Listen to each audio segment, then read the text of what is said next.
10호 태풍 하이선이 이렇게 우리나라를 향해 점차 북상하면서 정부는 위기 경보를 주의에서 경계로 격상했습니다. 네, 지금의 태풍 진로는 어디까지 왔는지 또 어떻게 해야 피해를 최소화할 수 있을지 반기성 K웨더 예보센터장과 함께 짚어봅니다.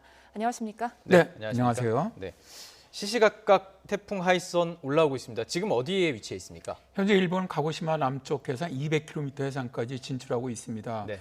이번 시간에 중심 기압이 945 헥토파스칼에 최대 풍속이 45m 정도. 예. 제가 이제 2시간 전에 방송을 했는데 2시간 전보다 제 최대 풍속이 4m 정도 약해졌습니다. 조금 약해졌군요. 예. 현재 이제 이런 속도로 이동해 올라온다면 내일 새벽 4시 정도에 제주도의 동쪽 해상입니다. 네. 상당히 멀리. 그러니까 지난번 마이삭 같은 경우는 제주도 동쪽 해상 한 150km 정도로 지나갔는데 이번에 제주도 동쪽 310km 정도로 네. 굉장히 멀리 지나갑니다. 제주도는. 네. 그러니까 제주도는 지난번 마이삭보다는 피해는 좀 적을 것으로 보이고요. 예. 다음에 이제 부산 동쪽 해상입니다. 부산 동쪽 해상 80km 정도로 아침 9시에 아침 9시. 통과를 합니다. 네. 포항이 아침 11시, 오전 11시고요. 삼척이 오후 1시 정도, 그다음에 강릉이 오후 3시 정도 예. 해서 통과해서 북한 쪽으로 올라갑니다. 내일 오전은 다 주의를 해야 한다고 봐야 되겠군요. 전국이요. 예. 네, 그렇습니다. 이제 지금 문제가 되는 게 일단 제주도는 지난번 마이삭보다는 좀 약합니다. 기상청 예보도 비도 지난번 마이삭 같은 경우는 한라산에 1000mm 이상 내렸는데 이번에는 뭐 한 300mm밖에 예보를 안 하고 있고 네. 풍속도 지난번에 이제 고산 같은 47m 정도 불었는데 이번에는 한 25에서 40 정도 많이 낮췄죠. 제주는.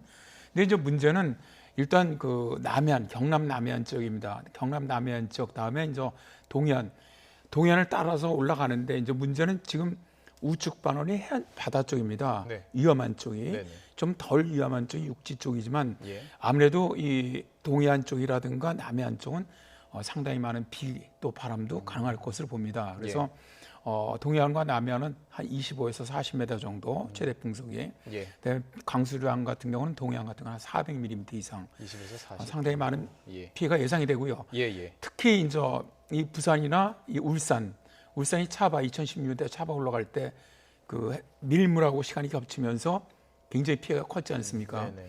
이런 것처럼 지금 이 올라가는 시간대와 거의 밀물 시간이 지금 거의 맞고 있습니다. 예.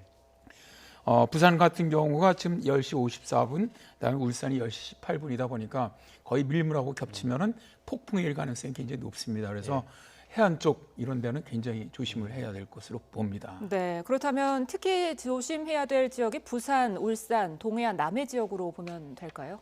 그렇습니다. 이제 아무래도 많은 분들이 이제 태풍의 우측 반원이 해양 쪽으로 가다 보니까 이제 좌측이 좀 약하긴 약합니다. 네. 그러니까 뭐 그렇게 강한 게 아니지 않겠냐 이렇게 생각하실 수 있는데 실제로 조금 전에 말씀드린 것처럼 해안 쪽, 그다음에 남해안, 경남 남해안이죠. 이쪽으로는 일단 폭풍해일은 일단 기압이 낮아지면 바닷물을 융기시키는 데다가 이 바람에 의해서 먼 바닷물이 쌓여서 들어오는 겁니다. 네네. 그러다 보니까 이게 이제 특히 밀물하고 겹치면 굉장히 아주 피해가 심해질 수가 있거든요. 네네. 더 내륙에는 짧은 시간에 많은 비가 내리기 때문에 강이 밀물 때문에 바다로 못 빠져나가다 보니까 이 차바대처럼 완전히 다 침수가 되는 예. 이러한 사태가 발생할 가능성도 있고요. 네. 그래서 지금 현재로 보면 피해가 가장 큰 지역은 일단 경남 남해안, 다음에 동해안 지역 예. 이 지역이 가장 피해가 클 것으로 예상이 됩니다. 피해를 몇 가지 좀 분류를 해보자면 비가 많이 와서 침수가 될 수 있고 바람 때문에 뭐 시설물들이 날아가서 피해를 입을 수가 있지 않겠습니까? 근데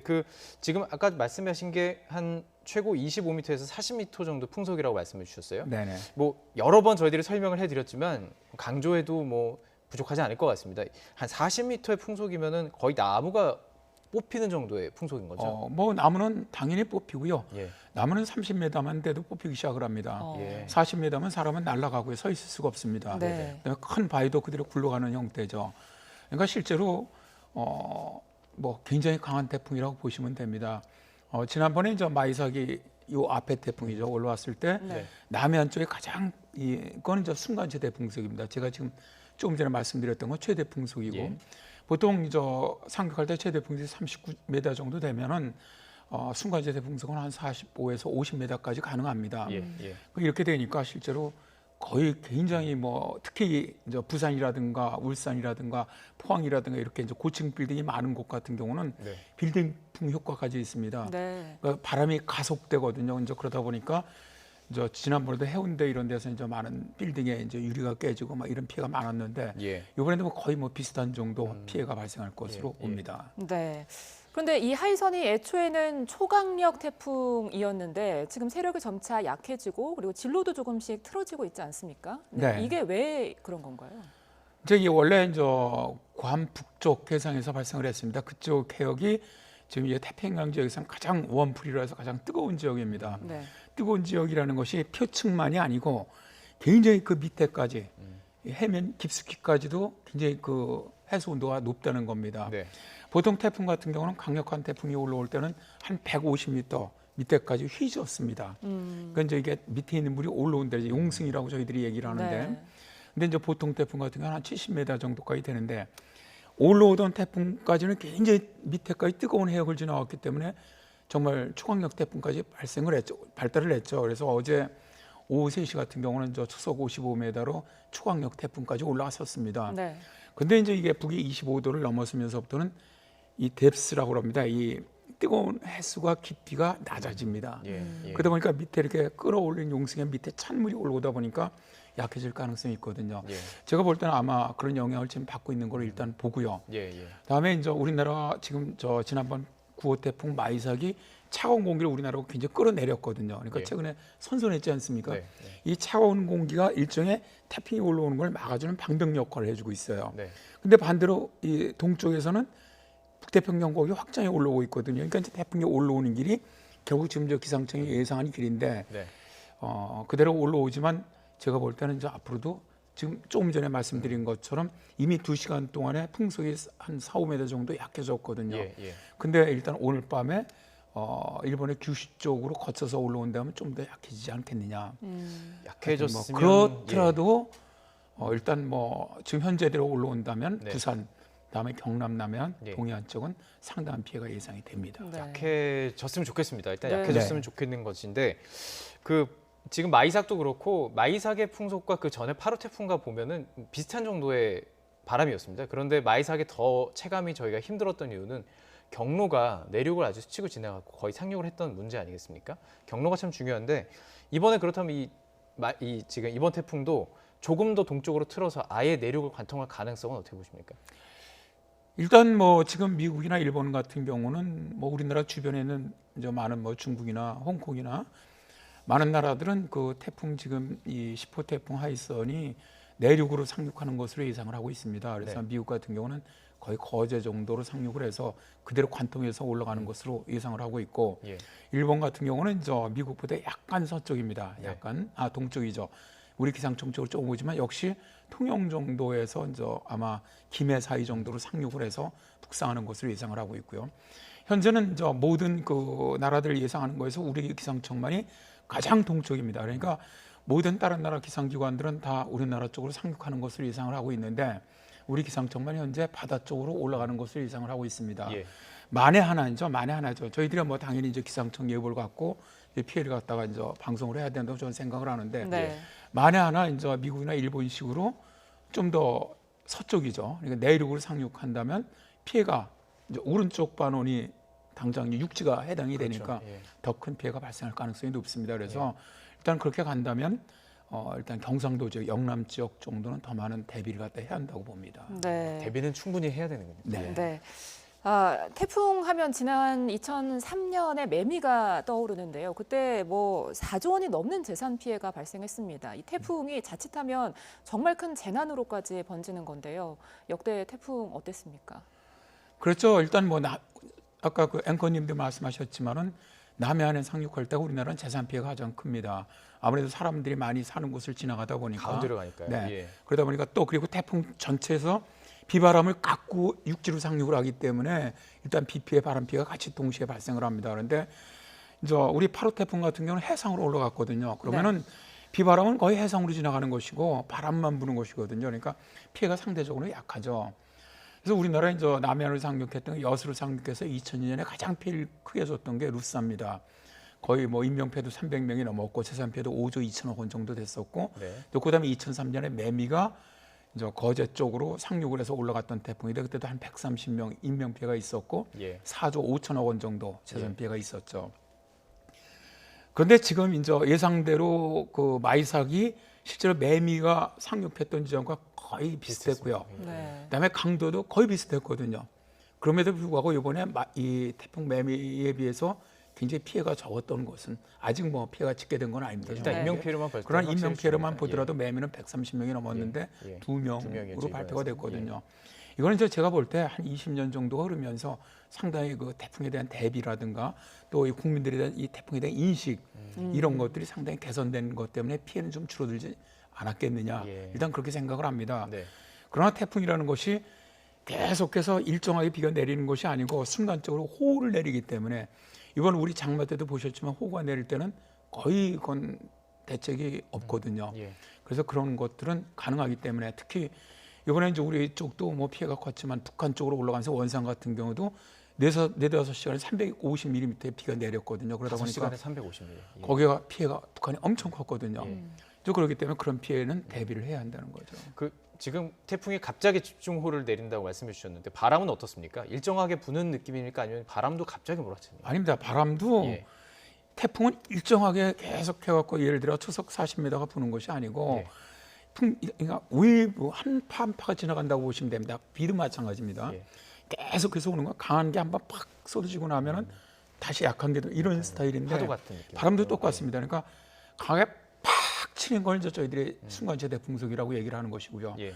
이걸 10분 우리는 이제 우리 기상청은 10분입니다. 10분 풍속 평균을 낸 걸 최대 풍속이라고 얘기를 합니다. 예. 미국 같은 게 1분 평균입니다.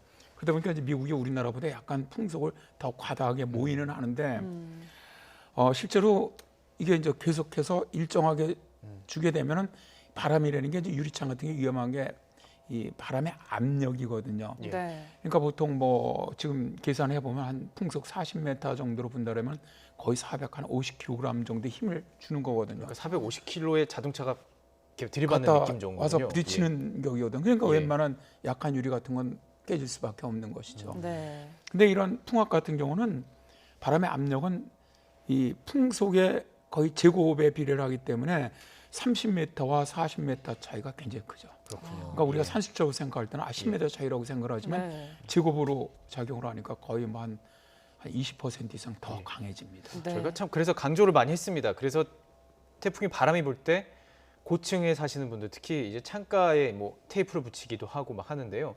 여러 번 저희들이 이제 뭐 얘기를 해드렸지만 그 부분도 한번 더 설명을 해주시면 좋을 것 같고 이번에 좀 안타까운 것은 테이프를 붙이러 가신 분이 네. 깨지면서 사고가 났어요. 미리 해야 되는 거죠. 그럼요. 예. 항상 이런 재난은 선제적인 대응이 필요합니다. 미리. 그러니까 태풍이 올라오고 나서 그때 가갖고 물고 보러 나가거나 뭐 그거는 하시면 안 됩니다. 그때는 그냥 가만히 계시는 게 일단 오히려 태풍 불 낫습니다. 때는 안전한 곳에 네. 가만히 그냥 있어야 되는 거죠. 예. 그런데 이제 실제로 이제 참 그런 비극이 있었는데 중요한 것은 우리가 이제 뭐 테이핑 그다음에 이제 뭐 이 문틀을 갖다 고정해라 우유가루 다 넣기도, 중요합니다. 전 예. 중요하다고 봅니다. 네. 문틀을 고정하는 것이 가장 중요하고 테이핑도 문틀과 같이 고정을 해주는 게 좋습니다. 아. 그러니까 하나로 일체가 되게. 네. 예. 그러면 압력을 버텨내는 힘이 더 강해지거든요. 네. 그냥 우리 이제 보통 보면은 그냥 유리창에만 이렇게 테이핑을 하는데 그렇게 하지 마시고 테이핑도 그냥 다 같이 저희 틈 밖에, 사이들을 다, 다 예. 전부 다 막아주는 것이 네. 굉장히 이 바람의 압력을 막아주는데 굉장히 효과가 좋습니다. 그리고 네. 미리 꼭 네. 해놓으시기 바랍니다. 네. 올여름에 굉장히 장마가 길었지 않습니까? 그리고 몇 차례 폭우도 있었고 또 태풍도 뭐 앞서 지나간 것도 있었는데 곳곳에 지반이 약해진 곳이 참 많습니다. 산사태가 일어날 가능성도 있는데요. 이 징후를 어떻게 살펴봐야 알 수 있을까요? 실제로 이제 우리가 이번 같은 경우는 이제 굉장히 산사태 날 진짜 가능성이 매우 높죠.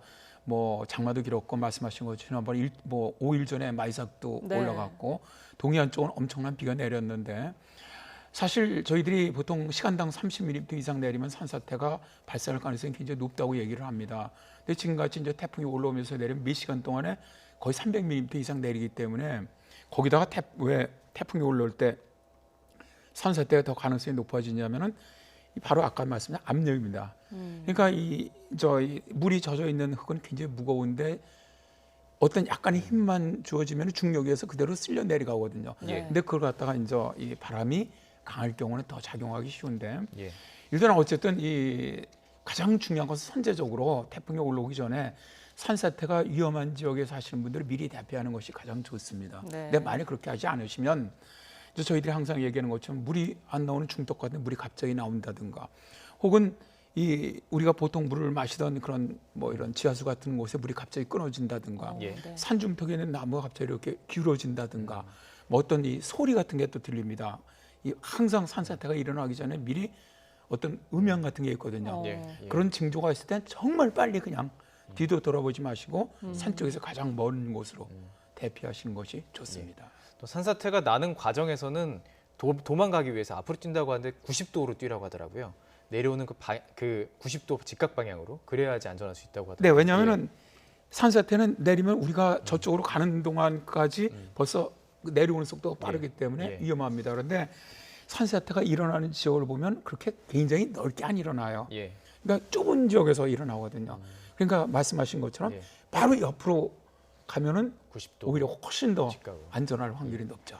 자, 해일 얘기도 좀 해봐야 될 것 같습니다. 말씀하신 대로 계속 그 바다의 수위가 높은 시기에 지금 태풍이 오고 태풍은 계속 물을 끌어당긴다고 말씀하셨잖아요. 네. 그럼 이 해일은 어떻게 좀 대비를 하는 게 좋을까요? 실제로 이제 매미가 올라올 때 그 마산항이 해일 피해로 그때 18분 이상이 사망을 했었습니다. 네. 자, 이제 우리가 이제 바다 이제 흔히 파도 이번 같은 경우는 이제 파도 지난번에도 거의 18m 정도까지 파도의 높이가 올라갔다라고 마이삭 때도 얘기를 했는데 파도라는 것도 압력이 있습니다. 파압이라고 저희들이 얘기를 하죠. 파의 압력이 와서 물체를 때리는 힘이 있습니다. 그다음에 이제 파의 쳐올림이라는 게 있습니다. 파가 이렇게 탁 쳐올릴 때 이걸로 대개 이 해안가에 있는 구조물들이 부서집니다. 예. 그러니까 방파제 같은 게 부서지는 게 대개 그런 것이고요. 예. 해일은 이 파도하고는 좀 다릅니다. 해일은 융비된 물이 그러니까 이제 이 태풍 같으면 저기압이니까 물이 상승을 하지 않습니까? 여기다가 그다음에 이 태풍이 먼 바다로부터 바람이 강하다 보니까 육지 쪽으로 물을 끌어옵니다. 끌어오니까 상승하는 거예요. 상승해서 저 마산항에 그때 해일이 들어올 때 높이가 2.3m 정도였습니다. 예. 2.4m. 예, 2.3m면 우리가 생각할 때 파도 18m 있죠. 아무것도 아니라고 생각하지만 파도는 한번 딱 지나가는 거지만 이건 밀려 들어오는 거다 바닷물이. 그럼 지금 우리나라 방파제에서 2.3m 이상 된 데가 없거든요. 네. 보통 성인의 키를 훌쩍 넘기는 파도가 넘어오는 근데 그게 거네요. 그대로 예. 저 일본 옛날에 2010년에 왜 그 동부지방에 일본 대지진? 쓰나미 예. 있었을 예. 때 네. 그때 6m였거든요. 6m인데 네. 한 4만 명이 그때 예. 희생됐지 않습니까? 네.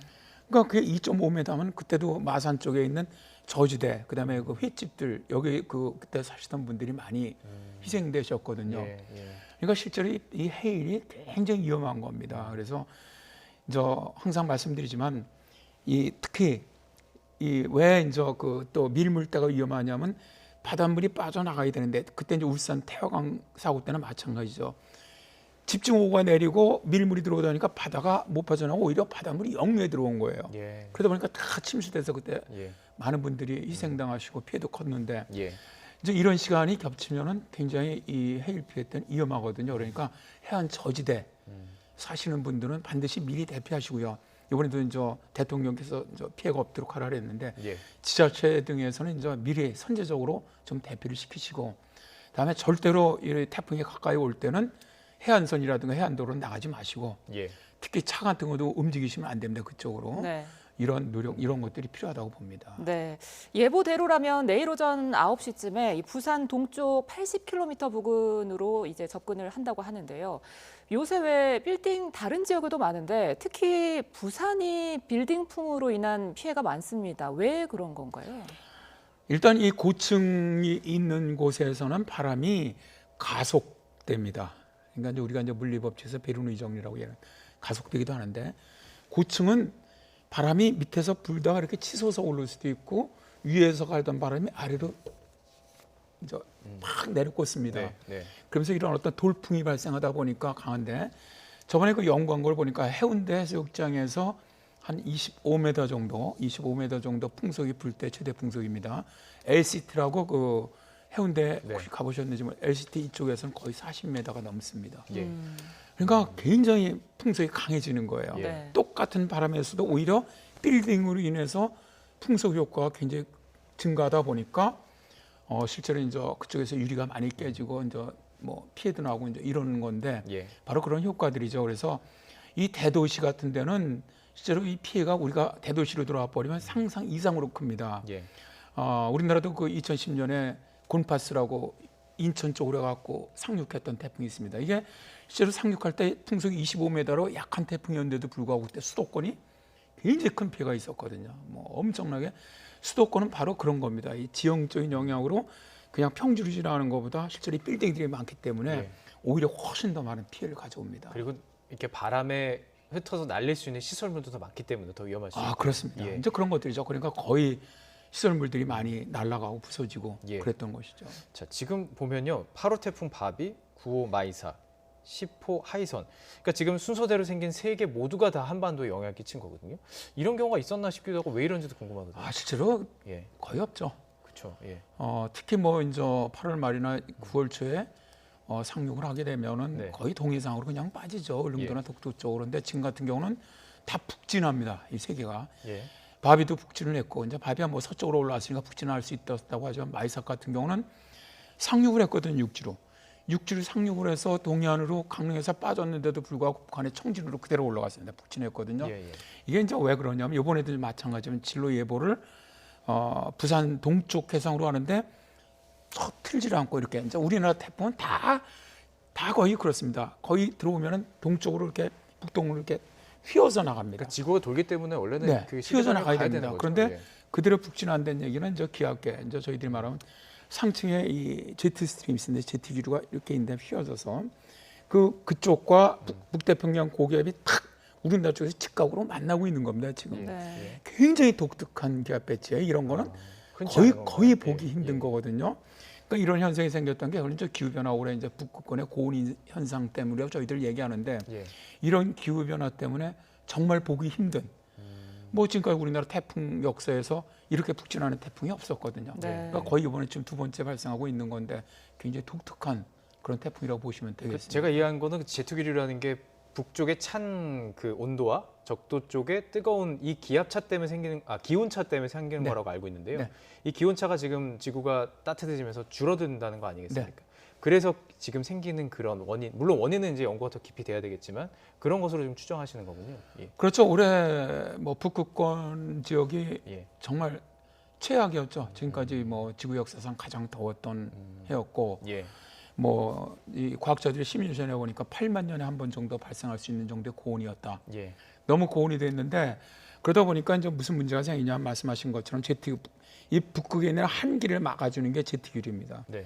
근데 이 기온차가 북극이 워낙 찬데인데 그 밑에 예. 중위도 하고 기온차가 크면 클수록 이 제트기류는 강해집니다. 예. 강해지는 제트기류는 사행을 안 해요. 남쪽으로 안 내려오고 거의 원형으로 돕니다. 예. 그래서 한기를 못 내려오게 막는데 올해같이 북극이 이상고온 현상이 굉장히 이상고온이었죠. 그러다 보니까 제트기류 자체가 약해지는 겁니다. 바람이. 네. 약해지면은 밑으로 사행을 합니다.